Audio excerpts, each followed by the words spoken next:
ऊष्मागतिकी का तृतीय नियम। इस यूनिट में हम ऊष्मागतिकी के नियमों के बारे में पढ़ रहे हैं और ऊष्मागतिकी के नियम प्रथम और द्वितीय हम पढ़ चुके हैं। नेक्स्ट है तृतीय नियम। ऊष्मागतिकी के तृतीय नियम के अनुसार परम शून्य ताप पर किसी शुद्ध पूर्ण रूप से क्रिस्टलीय पदार्थ की एंट्रोपी का मान शून्य होता है। अर्थात परम शून्य ताप मतलब 0 केल्विन पर किसी शुद्ध क्रिस्टलीय ठोस पदार्थ की एंट्रोपी का मान शून्य होता है। स्थिर दाब पर किसी पदार्थ की एंट्रोपी में ताप के साथ परिवर्तन को हम निम्न समीकरण के द्वारा रिप्रेजेंट करेंगे। अब ध्यान दीजिएगा, ds बराबर Cp/T dt या Cp dt बटे T भी लिख सकते हैं, या स्थिर दाब पर ऊष्मा धारिता है। माना कि एक ठोस को 0 केल्विन से T केल्विन तक स्थिर दाब पर गर्म किया जाता है, तो उसके लिए निम्न इक्वेशन आएगी। ठोस 0 केल्विन से T केल्विन, यहाँ पर दाब दोनों का समान है, दाब स्थिर रखा हुआ है हमने।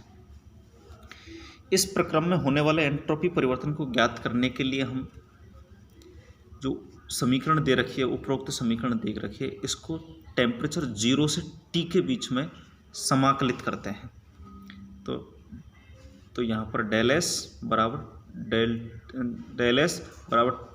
ST माइनस S0 बराबर समाकलन 0 से T Cpt/T।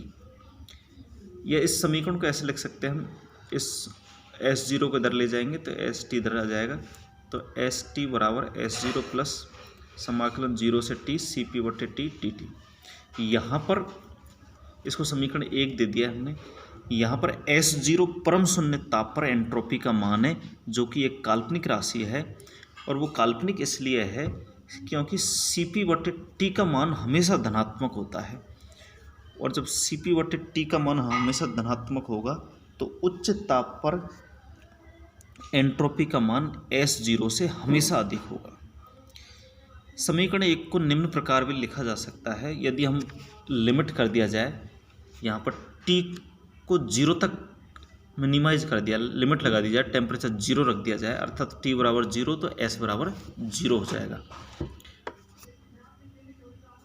देन ST बराबर 0 से T Cp/T dt, और इसका हम समाकलन करेंगे तो ये आ जाएगा Cp dlnT।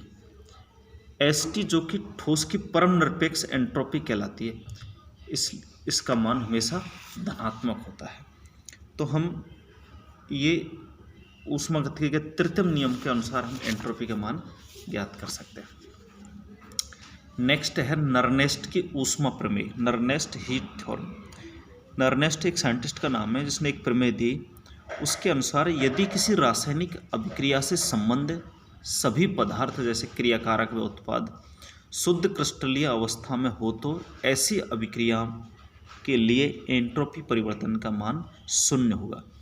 कुल मिलाकर ये ऊष्मागतिकी के तृतीय नियम पर आधारित है, जिसके अनुसार रासायनिक अभिक्रिया में भाग लेने वाले पदार्थ, क्रियाकारक और उत्पाद दोनों ही यदि ठोस अवस्था में, शुद्ध क्रिस्टलीय ठोस अवस्था में है, तो उसमें एंट्रोपी परिवर्तन मान नहीं होगा।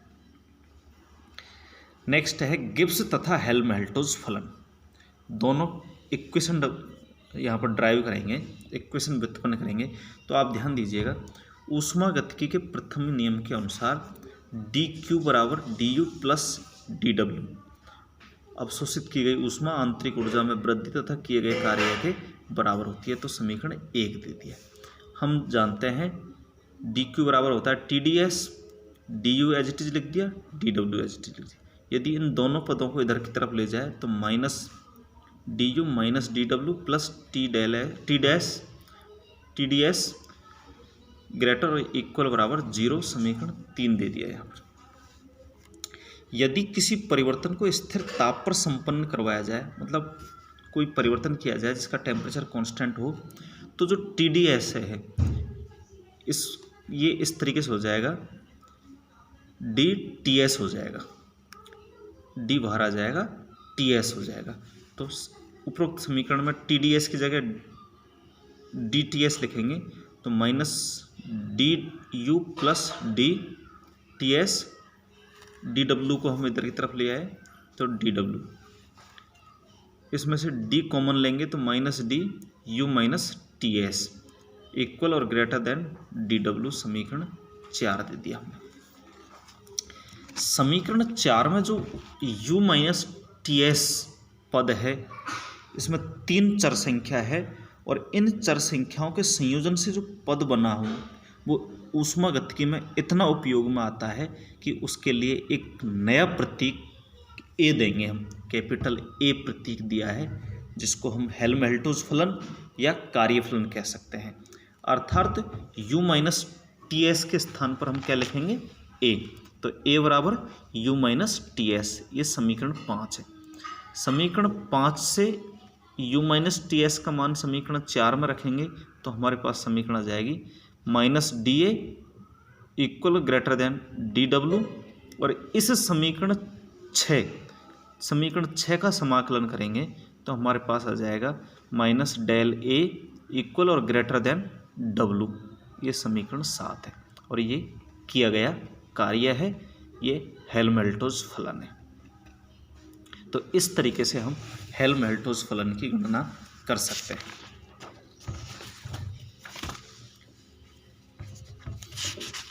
इसके अलावा यदि किसी परिवर्तन में ताप के साथ दाब को भी स्थिर रख दिया जाए तो हम जानते हैं यहाँ पर पी डी बी बराबर हो जाएगा डी पी बी। हमने जो वैल्यू लिखी है यहाँ पर डी यू और डी डब्ल्यू बराबर हम जानते हैं पी डी बी होता है, और यदि दाब को स्थिर रख दिया जाए तो वो हो जाएगा डी पी बी। तो देखिएगा आप उस स्थिति में डी डब्ल्यू की जगह हम पी डी बी लिखेंगे और यदि प्रेशर को कांस्टेंट रख देंगे तो यह आ जाएगा डी पी बी हो जाएगा। अब ताप स्थिर है इसलिए टी डी एस तो डी टी एस हो गया।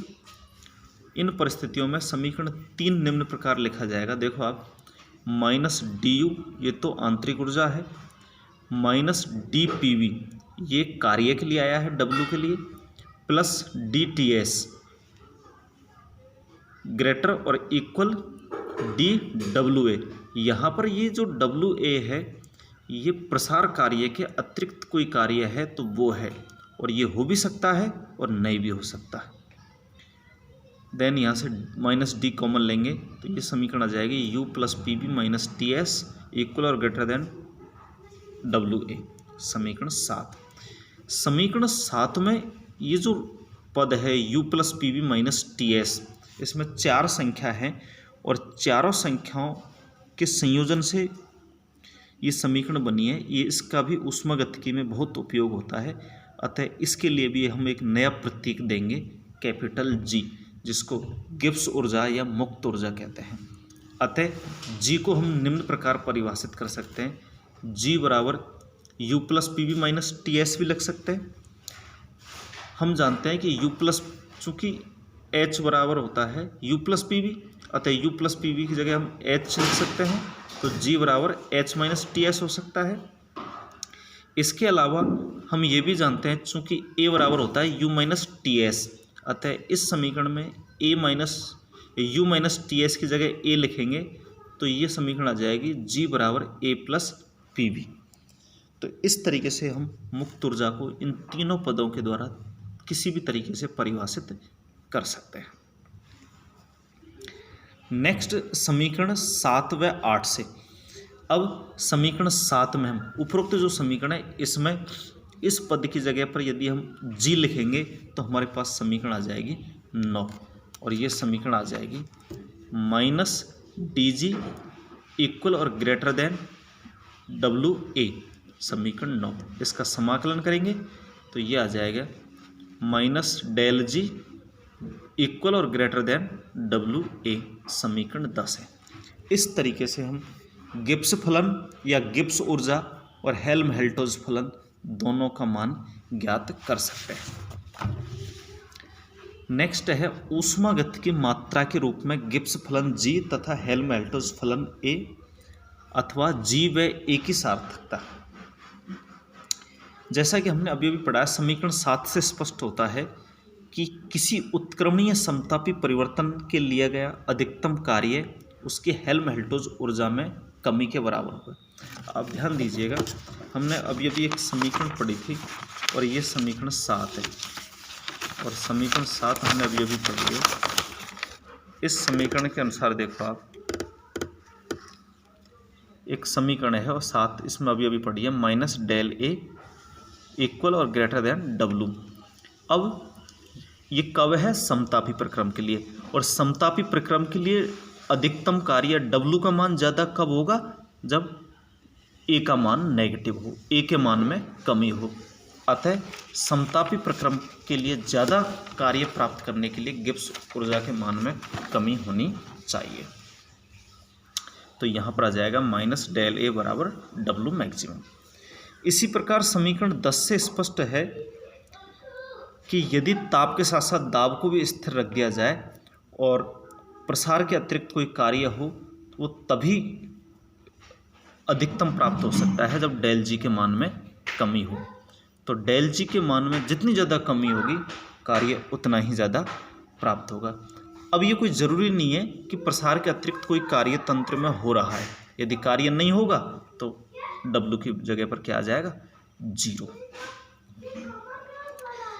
डेल जी का ऋणात्मक मान हो तो जो प्रक्रम है स्वतः परिवर्तित होगा, अपने आप हो जाएगा।